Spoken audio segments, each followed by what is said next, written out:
Welcome to the second video in this tendon series. Imagine many of you must have been very familiar with this scenario. You had some pain in the Achilles tendon. You rested for 6 weeks. It felt better.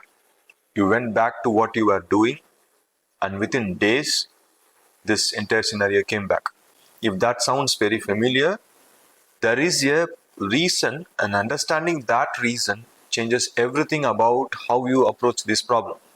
A quick note before we go further, the video is for general education purpose only. If you have ongoing pain, it's always best to get assessed properly. As I've already told, tendon is a thick cord-like structure which connects the muscle to the bone.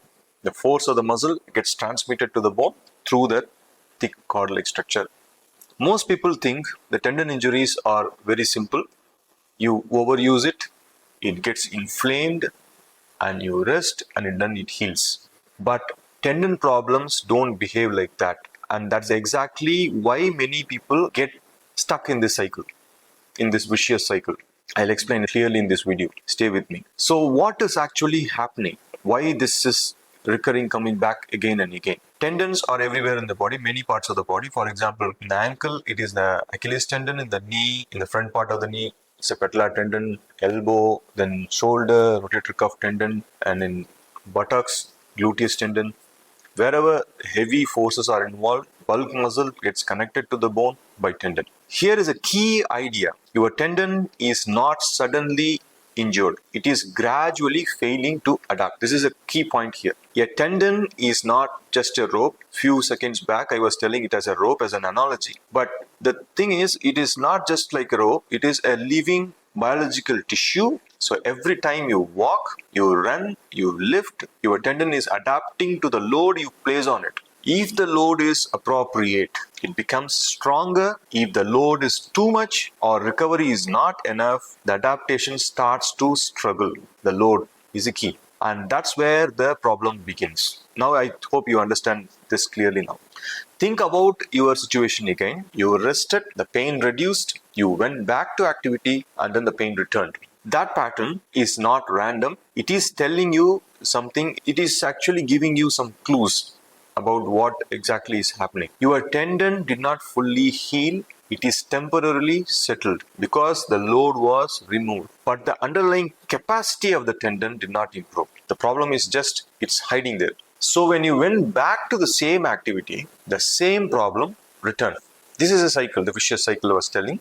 This is the cycle in which many people also get stuck in. Rest because of some sort of injury or pain in the tendons, and then they feel better, return to the activity again, and then it relapses.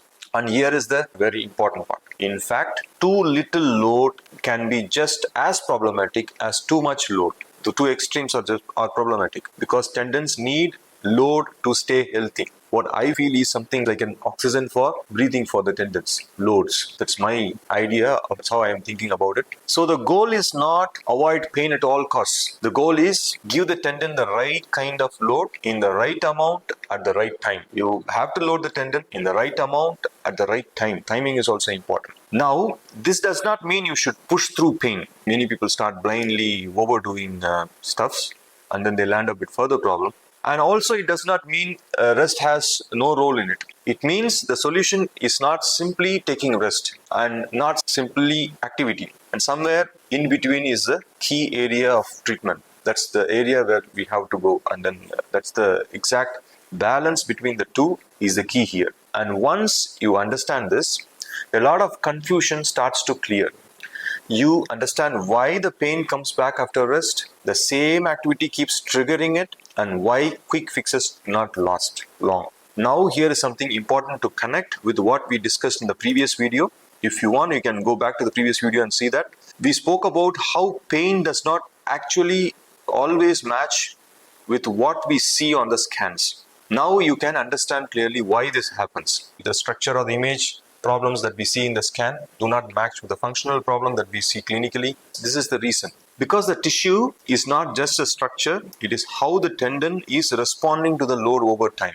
This is a vital point because you will understand subsequent videos also why this point is very, very important. It is how the tendon responding to the load over time that is important. So even if the scans look bad, you may not have pain. And even if the scan looks very normal, you can still have significant pain. Many people must have had come across this scenario because this is a load and adaptation problem and not just a structural problem that we see in the images. So if you remember one thing from this video, remember this line. So your tendon is not suddenly injured, it is gradually failing to adapt to the load that you are giving to the tendon. In the next video, I'm going to take you one step further. I'll show this problem, how this problem actually progresses over time. I'll also take you through the different stages of the tendon problems and how tendon behaves very differently in each stages. Because once you understand that, the treatment part becomes clearer for you. If this video has helped you understand your pain better, like the video, share it with someone who might benefit from this video, and subscribe for more evidence-based health content. I'll also show the QR code of my WhatsApp channel. At the end, you can join there for more updates. Disclaimer, this video is for general education purpose only. It is not a medical advice, diagnosis or treatment. Individual conditions vary and decisions about care should always be made in consultation with a qualified healthcare professional. This video does not create a doctor-patient relationship. See you in the next video, video number 3 on tendon in this tendon series. Goodbye.